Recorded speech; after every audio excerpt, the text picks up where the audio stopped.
Aujourd'hui, un JT spécial GE avec Christophe Lala qui nous parle de la philosophie et du futur de la marque.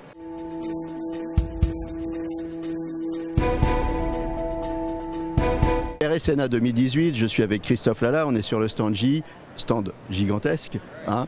Alors, sur le stand GE, il y a de l'intelligence artificielle partout. Oui, effectivement, cette année, l'intelligence artificielle est au cœur de notre dispositif, tant sur le plan des produits que sur le plan d'une plateforme que nous lançons cette année.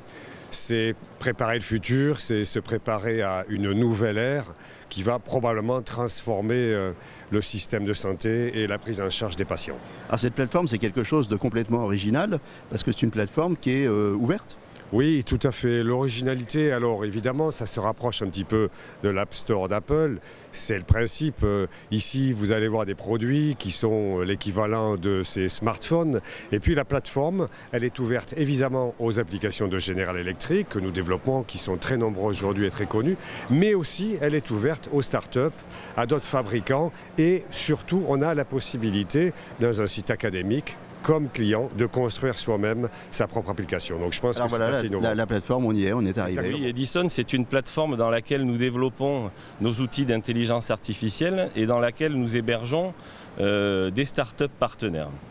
Donc voilà, alors des solutions proposées par GE mais aussi par ses partenaires, tout un catalogue de solutions. Combien aujourd'hui? Aujourd'hui, c'est une cinquantaine de solutions embarquées et ce n'est qu'un début, sachant que nous les embarquons aussi dans nos équipements modalités, scanners, IRM et autres produits. L'intelligence artificielle, elle est sur la plateforme Edison, mais elle est aussi embarquée dans tout un tas de solutions. Oui, absolument. On va le voir ultérieurement, mais l'application aujourd'hui de l'intelligence artificielle dans les équipements touche la planification de l'examen, l'acquisition de l'examen et le diagnostic. Intelligence artificielle embarquée, une illustration avec vous, Aurore? Alors, les scanners dernière génération de General Electric intègrent des logiciels d'intelligence artificielle pour trier les patients en fonction des pathologies. Un exemple d'application est dans la prise en charge des urgences, où par exemple le logiciel Axipio va détecter automatiquement les hémorragies cérébrales et donner une alerte au radiologue pour prendre en charge en priorité le patient et pouvoir le traiter.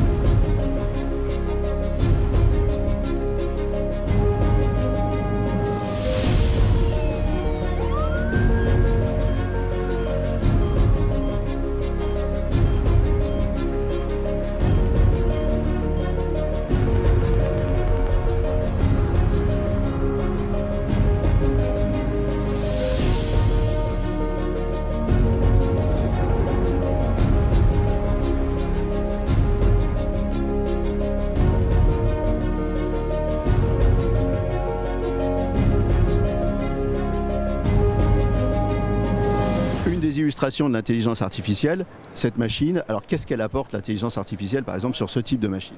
Alors sur ce type de machine, on va pouvoir auto-protocoliser l'examen. Le challenge de l'IRM souvent c'est de tirer la quintessence du produit. Des produits très performants avec une grosse activité en termes de patients. L'intelligence artificielle va permettre de protocoliser la machine pour en tirer le maximum de sa performance. Objectif, médecine de précision?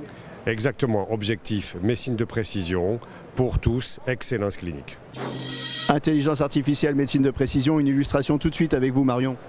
Ce qu'il faut comprendre, c'est qu'il existe plusieurs variabilités lors d'un examen d'IRM qui vont impacter la qualité d'image, à la fois le système, le manipulateur, mais également le patient. Donc notre stratégie de médecine de précision vise à réduire ces variabilités pendant les 3 temps forts de l'examen, c'est-à-dire la planification, l'acquisition et bien entendu au niveau du diagnostic.